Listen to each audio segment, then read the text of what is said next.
Bledsoe was arrested. Patrick Montgomery was in court. Jonathan Manapa will stay in federal custody. No, I don't take responsibility at all. Hey everyone, welcome to the show. So 31-year-old Illinois resident and former Marine Derek Nelson was given the nickname of Conan O'Riot.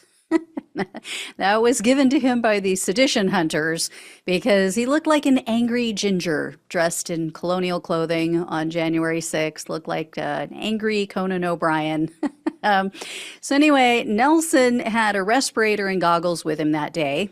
Not very authentic for colonial times, I must say, but anyway, on January 4th, Nelson had dinner with a friend of his who was his co-defendant, Derek Daughter, and he posted a photo of their dinner on Instagram, and he posted the hashtag Revolution Dinner. So on the day of the Capitol attack, Nelson and his friend were approached by someone who asked them, "Why are you here?" And Nelson replied, quote, "To start a revolution. Why are you here?" So later, Nelson and his friend headed to the Capitol along with the mob. Nelson was seen pointing at the police. He was yelling at them, quote, "to protect the Constitution of the United States against enemies, foreign and domestic."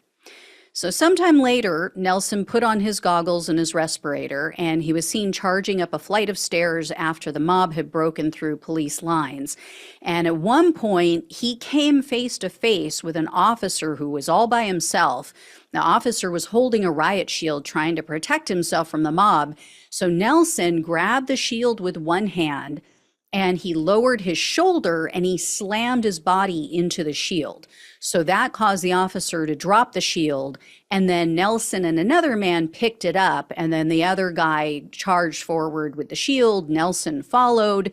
So after breaking through the final police line that was at the top of the stairs, Nelson and his friend moved toward the Capitol, and Nelson was seen entering the building through the Senate wing doors just several minutes after Trump's terrorists first busted through. So Nelson and Daughter made their way to the Capitol crypt, and they were present when the mob overran officers in that area as well. And then Nelson followed the mob to down, I think it was up a staircase or down a staircase, I'm not sure.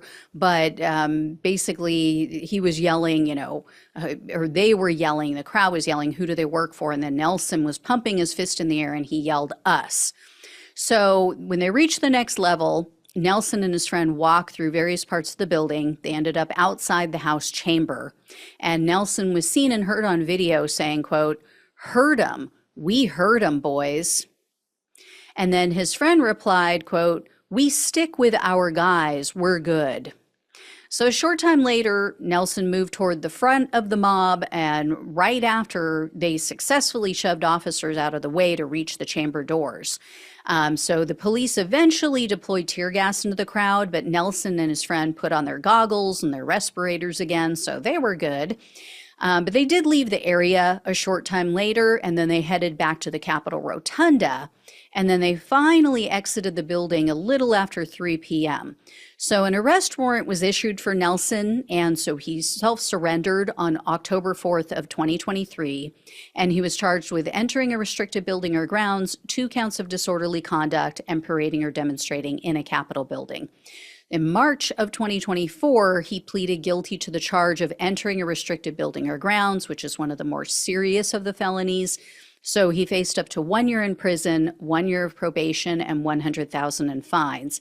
However, the government requested 6 months in prison, 1 year of probation, 60 hours of community service, and $500 in restitution. And honestly, they should have pulled the plea deal with him because he admitted to everything he did, but he tried to place the onus on the police, and he tried to downplay his crimes. So Nelson blamed the police for the breach of the Capitol. He tried to say that he was forced to plow through the police on the stairs because there was such a large crowd. I mean, what was he to do? And then in a later interview, he changed his tune a little bit. He changed his excuses, but he was still trying to minimize. And he said he pushed past the officer with the riot shield because he needed to find water to wash the pepper spray off of his face. And Nelson also said that he had no choice but to enter the Capitol because he was trying to get away from the mob. You know, the mob who broke into the Capitol, the mob that was with him. And then he also tried to minimize his use of the word revolution, the one that he used multiple times. When they asked Nelson why he dressed up in colonial clothing, he said, "Oh, I just like that period of history." Now, as for, I mean, I like the 70s, so should I dress like that? Big old bell bottoms. Anyway, as for criminal history, the prosecutor says Nelson has no convictions, but he was discharged from the Marines under an, quote, other than honorable separation. So they didn't elaborate about what that was all about in his sentencing memo, but the prosecutor wrote, quote, Nelson's military service record includes a history of misconduct, suggesting anger issues and the need for mental health counseling. You don't say. So, U.S. District Judge Carl Nichols presided over Nelson's case, and he sentenced Nelson to only 75 days in prison, 1 year of probation. I assume he has to pay restitution as well, but I couldn't locate those details. Obviously not enough. You know, given who the judge was, though, I'm pleasantly surprised that he received any prison time, because this is typically a very weak judge who, you know, and a Trump minion, another Trump appointee who, you know, likens January 6th to BLM protests as if there's any parallel whatsoever to people protesting for a real reason, meaning Black people and brown people being murdered, unarmed people being murdered by the police, versus people who went and physically beat up the police and attacked our Capitol and tried to commit a coup. Night and day, over a lie, by the way. The other thing is real. What they were there to quote unquote protest was completely fake. So no parallel whatsoever. Anyway, I will let you know if I hear any more. Thank you all so much for watching and listening. Please like, share, and subscribe. Please donate if you can. Love you all. Take care. Talk with you soon.